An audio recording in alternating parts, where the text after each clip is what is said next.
practitioner fertility consultant here. So I wanted to kind of dive into like my, you just don't know what you don't know kind of thing, like my experience when I was dealing with infertility. And so I honestly just felt like if I could work harder, figure it out, find the answer, I could just fix it. And looking back now, my background is I'm a nurse practitioner, and I was a nurse for 5 years before I was a nurse practitioner. And so I've been in healthcare since like 2010. So 16 years now. And I thought, like, if I can't figure this out, like, what kind of provider does that make me? And honestly, not a bad one, because we are just not taught this stuff in our basic like NP, MD, PA, DO. Like, we just aren't taught this stuff in school. And we're taught about, how cycles are and what PCOS is, or now PCOS is PMOS, polymetabolic ovarian syndrome, I think. That's new. We're taught about endometriosis. We're not really taught about how that impacts fertility. And we're not really taught how to work that up or how to guide patients. That was all research that I had to do completely outside of our normal training. Okay. And so, again, I felt like, God, I should be able to figure this out. But in hindsight, again, hindsight's 2020. Oh my gosh, I was doing so many things wrong. And it can be hard when you think like, God, it's my body, I should know. But it's okay. It's okay. We're going to go through all that stuff. Okay. So kind of learn from my mistakes. Okay. So number one, I did not ask enough questions. I accepted answers too soon. I did not push my healthcare providers. I did not express my grave concern. I trusted when they were telling me everything was normal, but they weren't really asking me any questions. There was no questions on like, when did you stop taking your birth control? There were no questions about that I can recall. Okay. Again, it's been a while.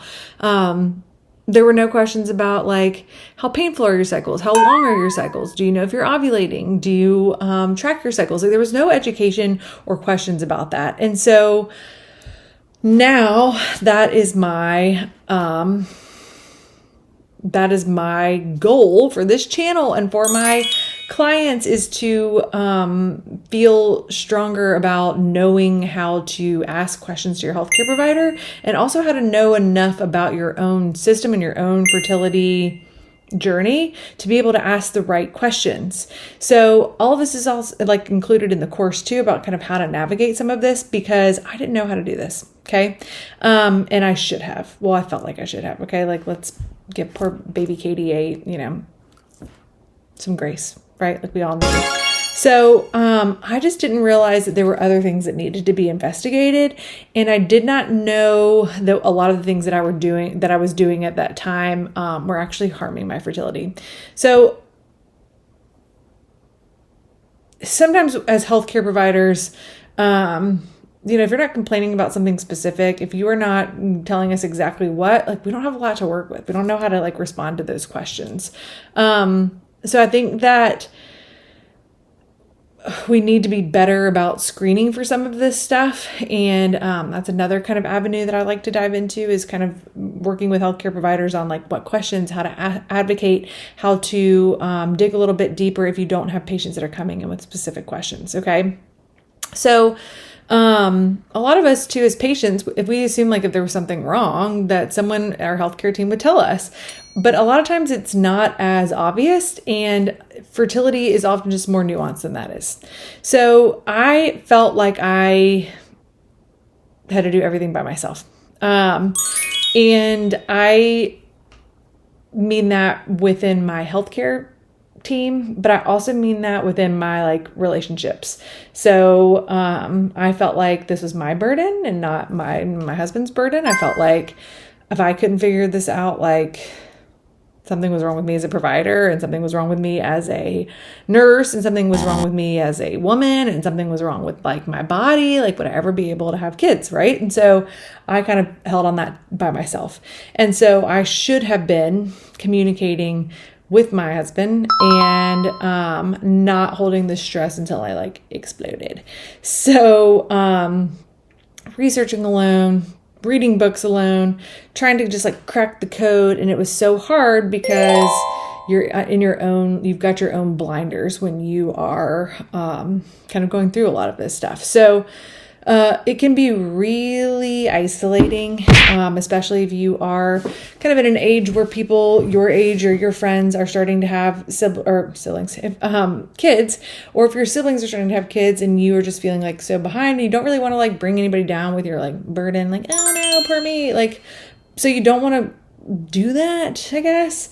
But at the same time, it's important to kind of let people know so that they can support you.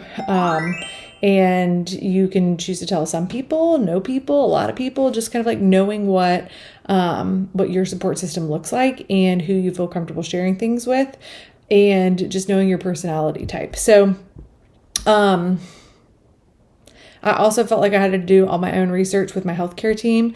Again, I just didn't know the right questions to ask. Okay. The third lesson I learned is I was not good about advocating for myself. And I think that as healthcare has become more, healthcare isn't getting better. Let's just put it that way. And that's not because of the providers. It's because of the systems that we have built within at least the United States that does not support this. Even though our government talks about like, oh, we need to have more kids, but we're not really supporting people and understanding and giving them the resources and actually providing a workup. Okay. So I just felt like I didn't advocate for myself to really express my, concern enough about what was going on. And I felt like I was minimized about my concerns when I did try to kind of advocate for myself. And maybe that's part of the reason that I didn't push back enough, is because I thought, well, they've been doing this for a long time. They should know what they're talking about. And if they're not concerned, I shouldn't be concerned either, even though I was concerned. So it's easy to feel like your concerns are being minimized, and they may be. So it's important to push for answers. It's important to ask for tests that are appropriate. And, it's okay to be a little bit difficult sometimes. It is okay to be the squeaky wheel. I think a lot of us, and especially me, God, I'm horrible about this. I want to be a good patient, not necessarily like I'm taking all the meds exactly how I'm supposed to. Like, I don't want to be annoying. Like, I don't want to be the person that's like blowing up the provider unnecessarily. But a lot of the times, the things that I thought that were unnecessary was like, my provider was like, why didn't you message me about your miscarriage? And I was like, well, I didn't really want to bother you. She's like, Katie, that's literally what I'm here for, is to help you navigate this and help you understand like expectations.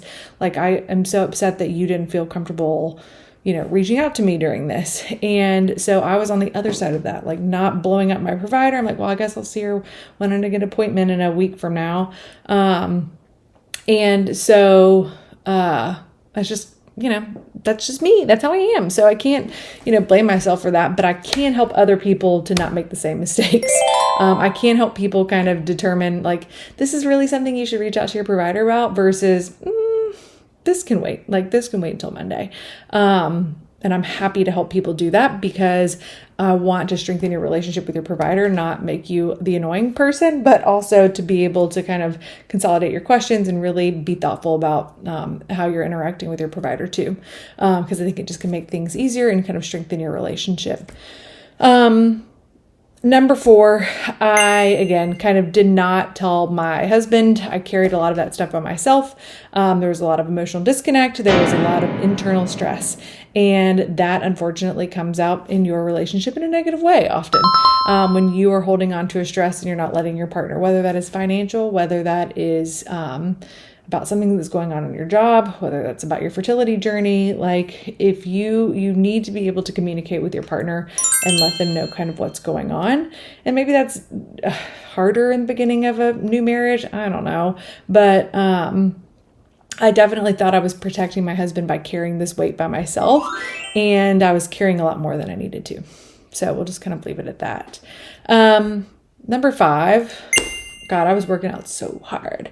I was waking up and doing all these exercise classes. I was making sure I was getting all of my steps. I was a pretty new nurse practitioner.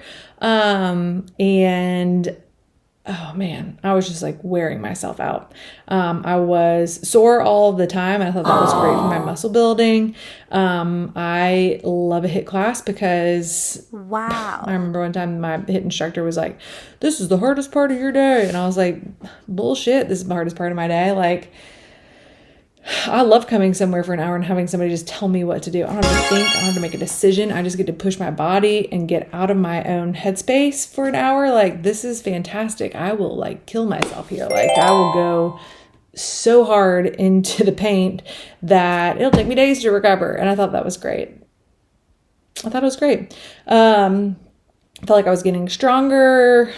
I felt like I was like really burning a lot of calories. I was like staying in this super high stress zone. And now I look back, I'm like, oh my God, I was an idiot. But I didn't know. I thought that that's like what I was supposed to do. So I was really straining my endometriosis. I was starting to have a lot more pain and inflammation with my cycles, but also with my entire body because I was just working against my body.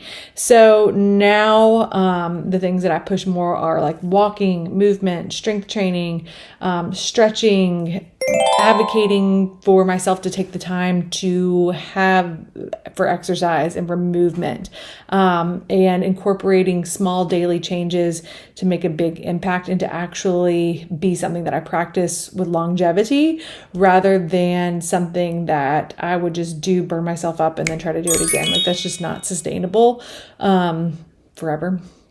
So kind of reframing that and how I think about exercise and how I think about movement and how it impacts my labs, how it impacts how I feel, how it impacts my sleep. All of that was negatively impacting all of me, especially my fertility. So the answer was not pushing my body harder. It was learning how to support it better. So some things that I would tell myself now are, it's going to be okay. You're not broken. You do not have to figure this out alone. And you do not need to earn pregnancy by suffering harder or being a martyr or just like holding all of this so deeply and alone. But with small changes and getting better information and figuring out what questions to ask, the support side of things just really, really is important. Whether, again, that's partner, family, healthcare provider, friend group, etc. So a huge reason, the reason I do what I do now is because I felt how isolating and how it impacted every part of my life, and how I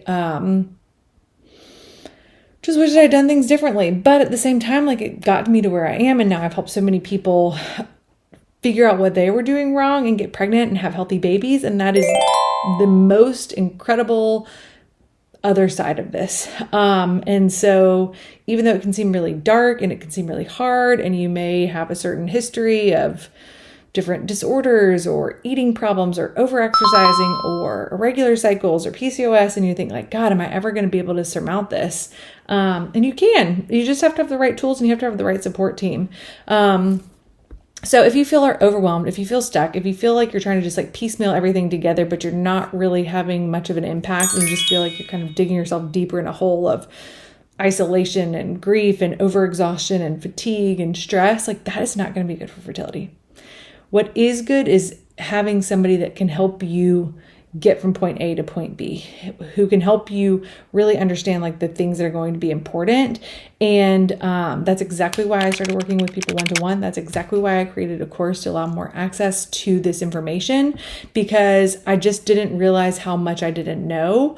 And I didn't realize how deep in loneliness and deep in isolation I got until I got to the other side.